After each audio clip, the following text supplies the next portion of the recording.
सुनिए, देखिए, समझिए सनातन सत्य। जैसी दृष्टि वैसी सृष्टि, दृष्टि विज्ञान। कुदरत, कुदरती रचना एवं कुदरत के कानून से शाश्वत सुख की प्राप्ति। जोधपुर के परम पूज्य महात्मा उपासक प्रोफेसर डॉक्टर सोहन राज तातेड़ के निर्देशन में सनातन सत्य। जैसी दृष्टि वैसी सृष्टि, दृष्टि विज्ञान।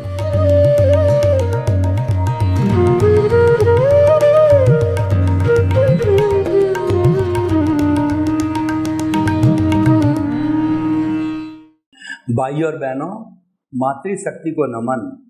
आज का हमारा बहुत ही सुंदर विषय कर्ता भाव रूट कॉज। ये जो सारा ब्रह्मांड है, ये जो सृष्टि है, वो कारण कार्य पर आधारित है। ये जो है, जो रीजन एंड जो है वो वर्क पे आधारित है, कॉज एंड इफेक्ट पर आधारित है।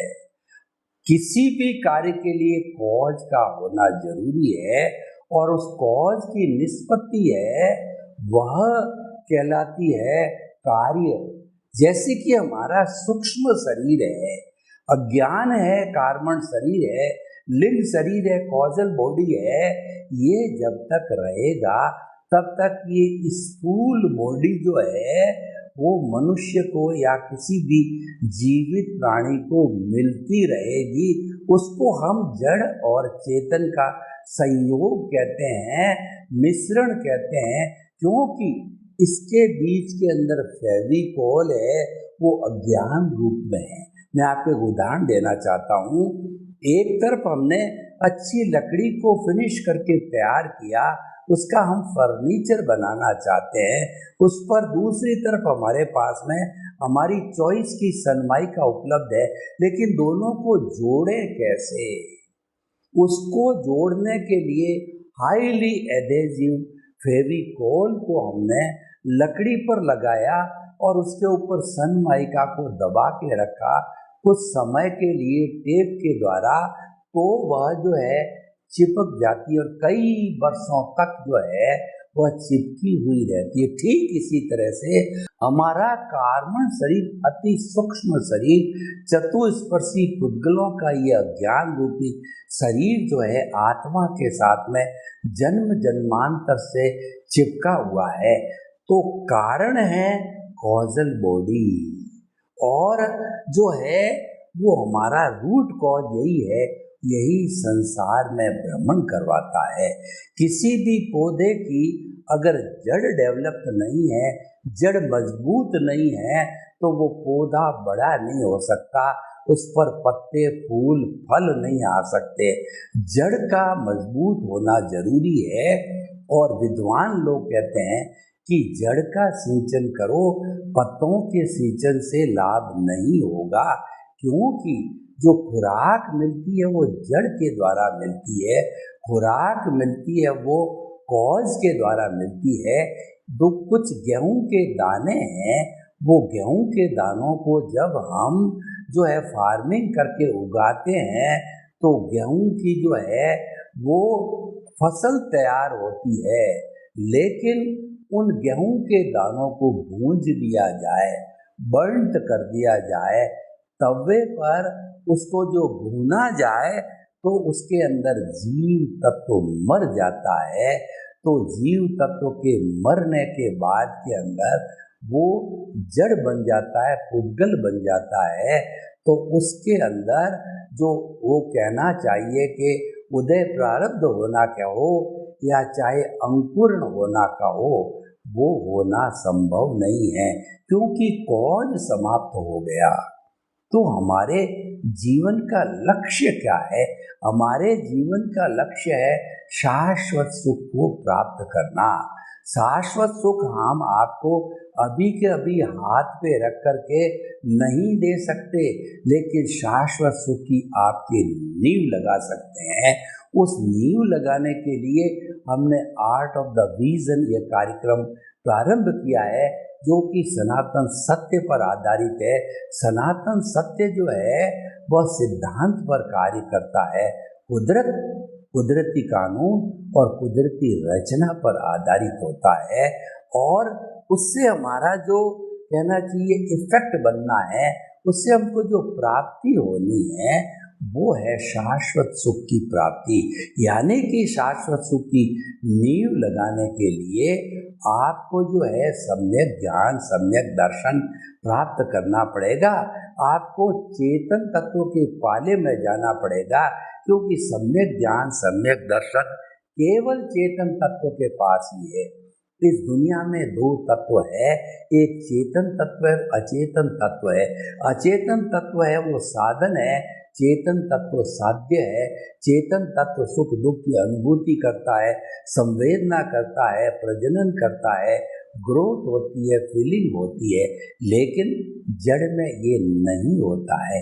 जड़ तो गलन मिलन धर्मा होता है, उसमें फ्यूजन होता है, कॉम्बिनेशन होता है, उसके अंदर मिलना होता है, उसके अंदर जुड़ना होता है, उसमें से हटना होता है।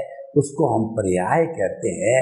वो पर्याय जो कहलाता है वो हमारा जो कहना चाहिए कि पर्याय का अर्थ होता है कि जो है वो उत्पन्न होना और विनाश होना। लेकिन उत्पन्न और विनाश के साथ में तत्व रूप में वो द्रव्य है। भगवान महावीर ने जो पहला प्रवचन दिया वो त्रिपदी का था। त्रिपदी है उत्पाद व्यय द्रव्यात्मक सत, यानी कोई भी जड़ या चेतन द्रव्य है वह उत्पन्न होता है, विनाश होता है, लेकिन उत्पन्न और विनाश के साथ साथ में वो शाश्वत है। तो जड़ तत्व है वो भी शाश्वत है। जड़ तत्व का सूक्ष्मतम जो पौद्गलिक रूप है वह है परमाणु।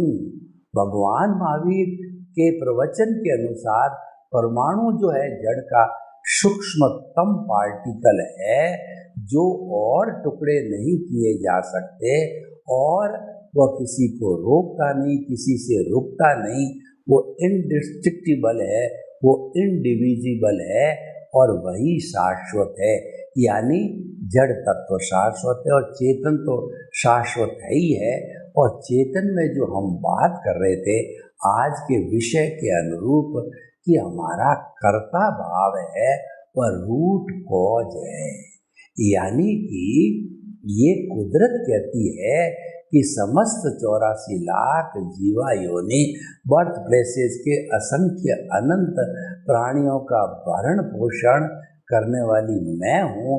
यानी करता है वह कुदरत है, करता है वह व्यवस्थित शक्ति है, साइंटिफिक सर्कमस्टेंशियल एविडेंस है। और कुदरत कहती है कि मेरी कोई सिस्टर कंसर्न नहीं है, मैंने जगत के किसी भी प्राणी को कर्ता बनने की पावर ऑफ अटॉर्नी या पावर नहीं दी है, परमिशन नहीं दी है, मैं मात्र अकेली करता हूँ।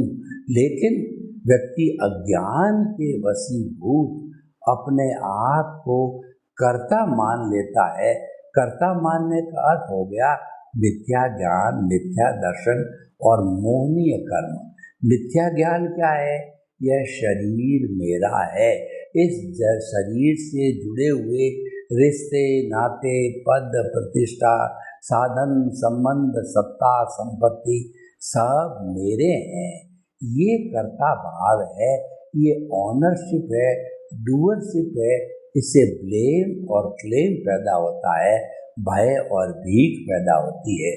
तो भाई और बहनों, जब तक रूट कॉज कर्ता भाव को समाप्त नहीं करोगे, आप अध्यात्म विज्ञान की प्रथम सीढ़ी पर अभी तक नहीं चढ़े हो और आप तो अभी भटकते ही रहोगे।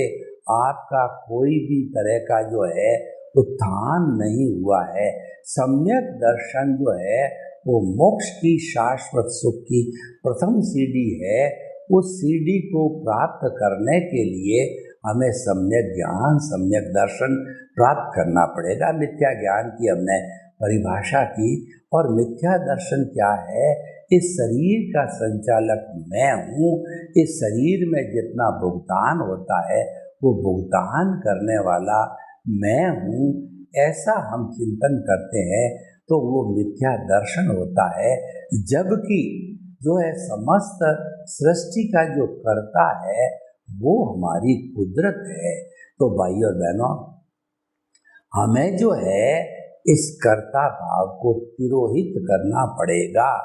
तो कर्ता भाव का तीसरा जो पार्ट है वो मोहनीय कर्म है। मोहनीय कर्म का अर्थ ये हो गया कि हम बाहरी हमारे जो साधन है, बाहरी जो हमारी परिधि है, जो धन संपत्ति संबंध सत्ता वगैरह है, वो जो है वो हम जो है उसके अंदर दिलचस्पी लेते हैं, उसकी वैल्यू करते हैं, हम देहाध्यास से जुड़ जाते हैं तो और उसमें सुख की अनुभूति करते हैं। जबकि वास्तव में सुख है बाहर वस्तुओं में है ही नहीं, सुख तो भीतर हमारी आत्मा का जो है वह कहना चाहिए गुण है, उसके अंदर ही सुख है। और भीतर आत्मा के जो सुख का स्रोत बहता है, दरिया बहता है, तो इस तरीके से जो है हमारा ये मोहनीय कर्म जो है घाती कर्म के रूप में डेवलप होता है। ये पूरा अज्ञान है। इस अज्ञान को इरेज किए बिना कर्ता भाव समाप्त नहीं होता है। और कर्ता भाव प्रथम कॉज है, मुख्य कॉज है। इस कर्ता भाव को समाप्त करने के लिए हमें किसी गुरु के पास जाना पड़ेगा, किसी ज्ञानी पुरुष के पास जाना पड़ेगा। और गुरु बिना ज्ञान नहीं होता है। गुरु गोविंद दाऊ खड़े और काके लागू पाए, बलिहारी गुरु आपने और गोविंद दियो बताए। हे गुरुदेव, आपने हमारे को ईश्वर का जो है दर्शन कराया, तो हम आपको नमन करते हैं। आपकी वजह से गुरु के दर्शन हुए, तो पहले हम आपको प्रणाम करते हैं और बाद के अंदर हम ईश्वर को प्रणाम करते हैं।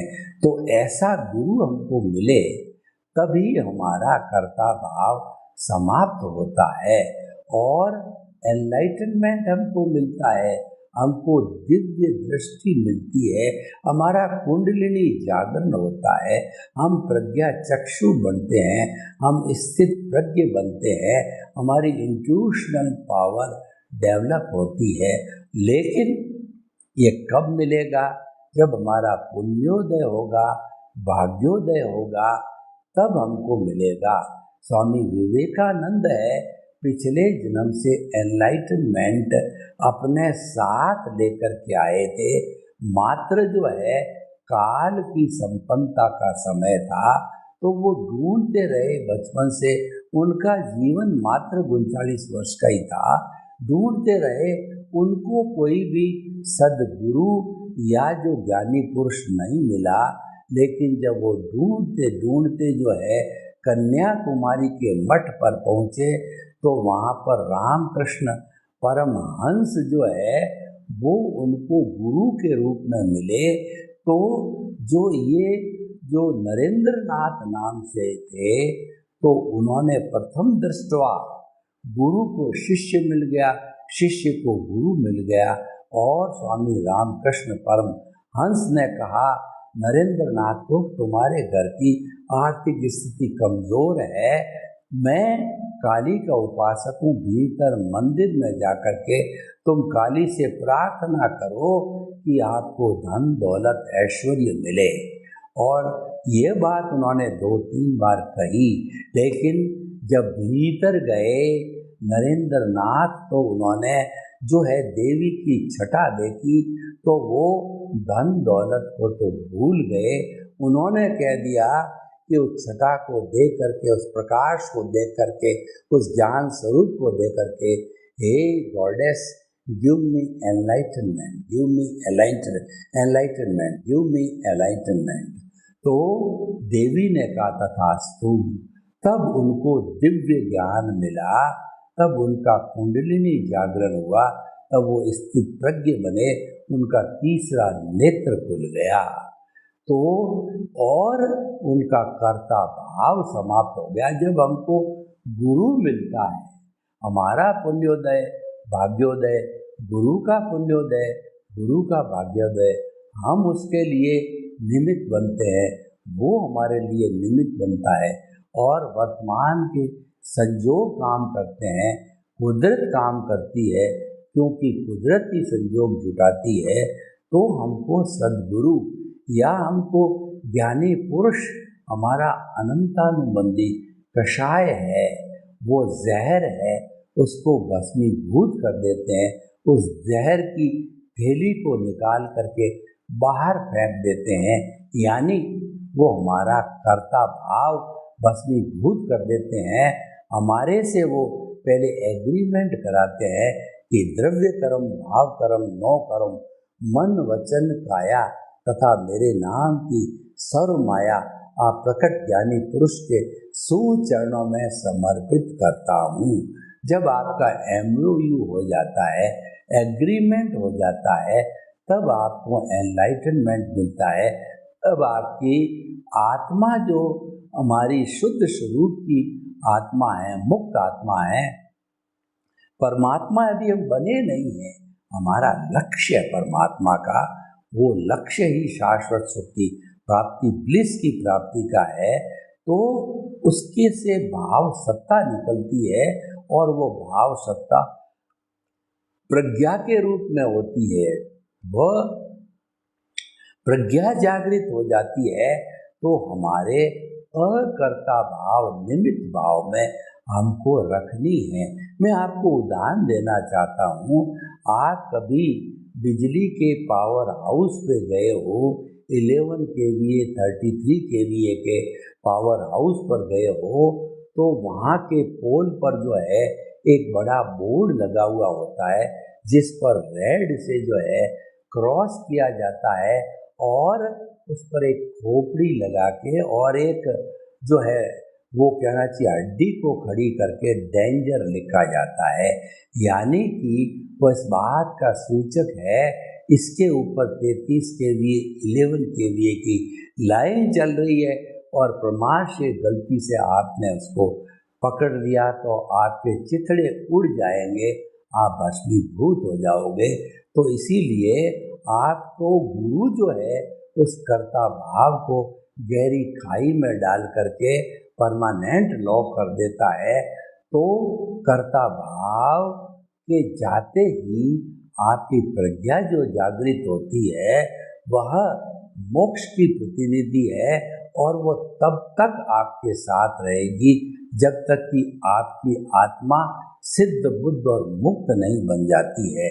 तो भाइयों और बहनों, हम आपको बताना चाहते हैं कि जो रूट कॉज है कर्ता भाव को समाप्त करो, यानी कि आपकी जो बोलचाल की भाषा है, आपके भाव है, उन भावों में ये आना चाहिए शरीर मेरा नहीं है, ये घर मेरा नहीं है। और मन वचन काया से जो कुछ भी मैं करता हूँ ये कुदरती रचना है। कर्ता भाव समाप्त करने के लिए आपको ये मानना पड़ेगा, ये विश्वास करना पड़ेगा, ये श्रद्धा और सबूरी करना पड़ेगा कि मन वचन काया तथा उससे जुड़ी हुई हर अवस्था मात्र कुदरती रचना है और वह व्यवस्थित है, प्रीडेस्टिन्ड है, वो जाने वाली है। अवस्था विनाशी होती है, वो जाने के लिए आई है, वो जा रही है।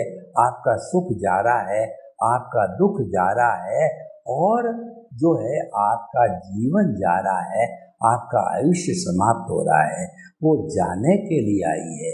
तो भाइयों और बहनों, हम आपको बताना चाहते हैं कि जो ये हमारा जितना भी कर्ता भाव है इसको निमित्त में बदलिए। आपको 24 आवर पूरे जीवन भर जन्म जन्मांतर तक ये तय करना होगा, ये भावों में लाना पड़ेगा कि मैं इस कार्य का निमित्त हूँ। मैं आपको एक उदाहरण देना चाहता हूँ। मुझे एक अच्छी मसालेदार चाय पीनी है, तो मैं चाय की पत्ती लाऊंगा, दूध लाऊंगा, बगोला लाऊंगा, पानी लाऊंगा और स्टोव लाऊंगा और अच्छा मसाला लाऊंगा और चीनी लाऊंगा। इन सब चीज़ों को मिला करके मिश्रण करके 2, 4, 5 उकाले जब अग्नि पे लिए जाएंगे तो अच्छी जो है एक मसालेदार बढ़िया चाय बन जाएगी। मैं आपको एक सटीक उदाहरण देना चाहता हूँ। आप चाय पी रहे हो और लोगों को पिला रहे हो, आप कहते हो कि ये चाय मैंने बनाई। व्यवहार पक्ष में ठीक है कि आपने बनाई है, क्योंकि आपने हाथ हिलाया है। आप ही चेतन तत्व आपके हाथ हिलाए बिना, सबका मिश्रण किए बिना ये जड़ चाय नहीं बना सकते थे।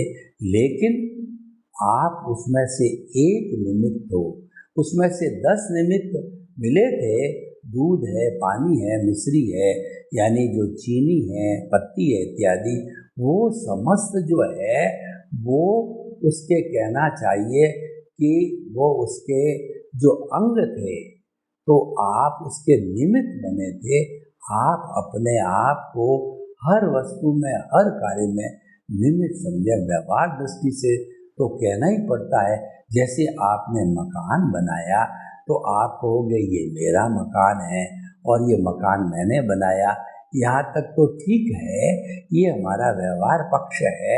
लेकिन हमें भीतर जो हमारा निश्चय पक्ष है, जो भावों का जगत है, जो हमारा इंट्यूशनल पावर है, जो हमारा आर्ट ऑफ द विजन है, जो हमारा दृष्टि विज्ञान है, उसके अंदर ये फिट होना चाहिए कि मैं तो निमित्त हूँ। बोल तो रहा हूँ ये मकान मेरा है, लेकिन वास्तविक रूप से ये मकान मेरा नहीं है। और कुदरत ने संजोग जुटाए, जब मकान बनाया, मकान में कितनी चीज़ें लगती है कि सीमेंट लगता है, सरिया लगता है और उसके अलावा पत्थर लगता है, मैसन लगता है, कारीगर लगते हैं, प्लास्टर होता है। तो ये सारी चीज़ें मिलकर के और मकान बनता है। आप मान लिया उसमें से पैसा लगा रहे हो, देख रेख कर रहे हो, आप भी उसमें एक निमित्त अवश्य हो, लेकिन करता नहीं हो। कुदरत कहती है कि संपूर्ण ब्रह्मांड की जनरेटर, ऑपरेटर, डिस्ट्रॉयर मैं हूँ, जिसको GOD गॉड कहा जाता है। तो कर्ता तो व्यवस्थित शक्ति, आप कभी भी कर्ता हो नहीं सकते। दुनिया का कोई भी प्राणी कर्ता हो नहीं सकता। अपने आप को कर्ता मानना यही मिथ्या ज्ञान, मिथ्या दर्शन है और यही कर्म बंधन का कारण है। देखिए, आप दुनिया के समस्त कार्य कीजिए, आप गृहस्थी में रहिए, लेकिन आपने कुदरती रचना देखना चालू किया, यानी आपने निमित्त भाव से काम करना चालू किया, अपना कर्तव्य समझ करके कार्य कर रहे हो, तो आपको न तो किसी प्रकार की आदि होगी, व्याधि होगी, न उपाधि होगी, तीनों में आपको समाधि रहेगी, क्योंकि आप तो कर्ता हो नहीं। नफा नुकसान तो मालिक का होता है, कर्ता का होता है।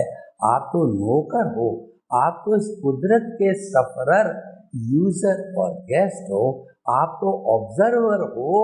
तो आपको किस बात का नुकसान है और आप किस बात से जिम्मेवार हो? कुदरत साफ कहती है कि आप जो कुदरती रचना को जन्म से मृत्यु तक खुद को कुदरती रचना रूप में देखो, दुनिया के किसी भी प्राणी को कुदरत रूप में देखते हो, तो आप अकर्ता भाव में रहते हो, आप निमित्त भाव में रहते हो, आपकी कोई रिस्पॉन्सिबिलिटी नहीं, यानी आपके कोई भी कर्म बंधन के कॉज नहीं पड़ सकते। जो भी कॉज बनेंगे वो मोक्ष के लायक और सहायक बनेंगे। तो भाई और बहनों, अगर जीवन में कुछ करना है, अगर रियल पुरुषार्थ को प्राप्त करना है, अगर हमारे व्यवहार जगत में सुख को प्राप्त करना है, इंद्रिय सुख प्राप्त करना है, संसारिक सुख प्राप्त करना है, तो भी कर्ता भाव जो है उसमें बहुत सहयोगी होगा। सर्वे भवन्तु सुखिनः, सर्वे सन्तु निरामया। लोग के जीवों को सुख मिले, शांति मिले, आनंद मिले, प्रेम मिले, सौहार्द मिले और हम सभी अपने आप को निमित्त मानकर अकर्ता मान करके और अपने जीवन का कल्याण करें, आपके प्रति।